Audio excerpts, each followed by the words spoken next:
స్వామియే శరణమయ్యప్ప. చాలా సంతోషం. ఈరోజు అయ్యప్ప స్వామి దేవాలయ మకర జ్యోతోత్సవాల్లో అద్భుతంగా జరుగుతున్నాయి. నా పేరు పి ముకుందేశ్వర స్వామి. నేను 1980లో ఒక బ్యాంక్ మేనేజర్గా ఆలమూరు రావటం జరిగింది. అది అయిన తర్వాత మేనేజర్గా చేస్తూ ఏజీఎంగా ప్రమోషన్ పొంది కాకినాడ సెంట్రల్ బ్యాంకులో ఏజీఎంగా నేను 2004లో రిటైర్ అయ్యాను. నేను సర్వీస్లో మేనేజర్గా ఉండగానే ఈ ఆలయం నిర్మాణం జరిగింది. ఈ ఆలయ నిర్మాణం ఒక అద్భుతమైన నిర్మాణం. ఎన్నో ఆలయాలు దేశంలో కడతా ఉంటారు.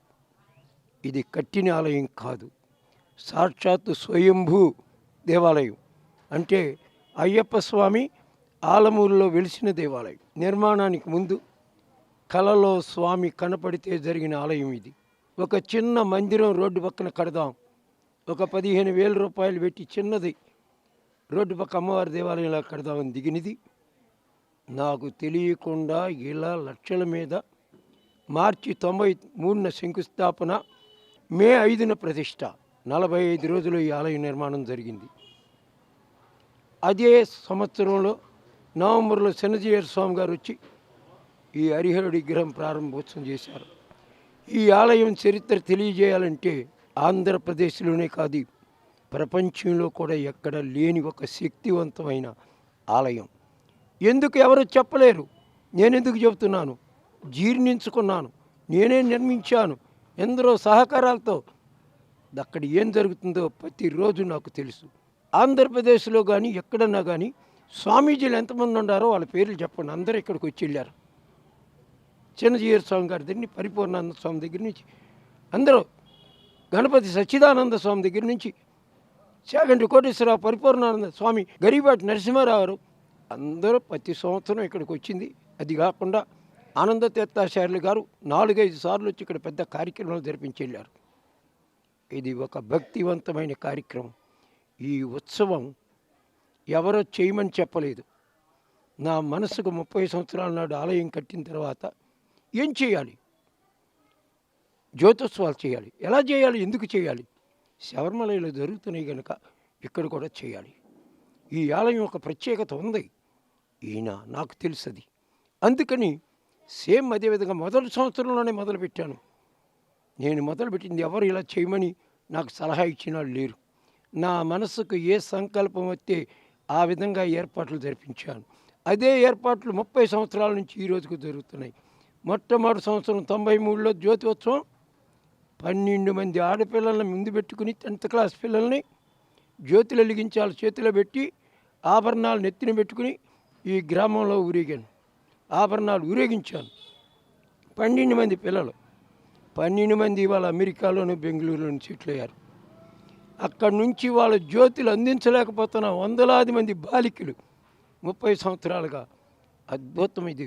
చెరువులో స్వామివారికి చెప్పోత్సవం భారీగా, ఎన్నెన్నో కార్యక్రమాలు, ఎంతో మహిమాన్వితమైనటువంటి ఆలయం. ఆంధ్రప్రదేశ్లో ఎక్కడ జరగని ఉత్సవం. ఇంతకంటే పెద్ద పెద్ద ఆలయాలు ఉన్నాయి. ద్వారపూడిలో బ్రహ్మాండమైన ఆలయం ఉంది. కానీ ఈ ఉత్సవం మాత్రం ఆలమూరు అయ్యప్ప స్వామి దేవాలయంలో జరిగే ఉత్సవం ఆంధ్రప్రదేశ్లో కాదు కదా. ఈ పద్ధతిలో జరిగే ఉత్సవం కూడా ఎక్కడా లేదు. హరి శ్రీనివాస ఇలా ఈ ఉత్సవాలన్నీ కూడా జరుపుకుంటూ, ఇంకా మే 5న ఇక్కడ ప్రతిష్ఠ చేసిన రోజున కూడా కార్యక్రమాలు జరుపుకుంటూ, అలాగే నవంబర్ 11వ తారీఖున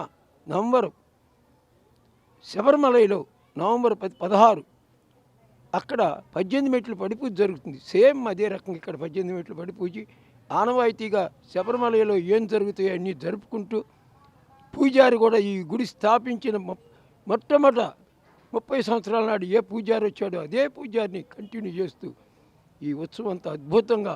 ఈ ఆలయం భారతదేశం, ఆంధ్రప్రదేశ్ అంతా కూడా పేరు బది. గతంలో ఈనాడు టీవీ మొత్తం దేశం అంతా ప్రచారం చేసింది. కనుక ఈ విధంగా జరిగే ఈ కార్యక్రమంలో అనేక గ్రామాల నుంచి, చుట్టూ 25-30 గ్రామాల నుంచి అనేక మంది భక్తులు, హరే శ్రీనివాస భజన మండళ్ళు, ఆ జ్యోతులు పట్టుకోవటానికి విద్యార్థులు అందరూ కూడా ఈ ఆలయానికి వచ్చి ప్రతి సంవత్సరం కూడా ఈ ఉత్సవం అద్భుతంగా జరుగుతుందని తెలియజేస్తూ ఇంతటి గొప్ప కార్యక్రమాన్ని ఈరోజు ఈగల్ టీవీ వారు చక్కగా ప్రచారం చేయడానికి వచ్చారు.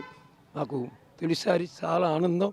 అది మా అదృష్టంగా భావించి ఈ కార్యక్రమాన్ని చక్కగా ప్రపంచ దేశాలకు తెలియజేయాలని ఆ స్వామి ఏర్పాటు చేసుకున్నాడని నేను భావించుకుంటున్నాను. దీనికి అందరికీ నేను కృతజ్ఞతలు తెలుపుకుంటూ నేను సెలవు తీసుకుంటున్నాను. Like and subscribe Eagle Media Works.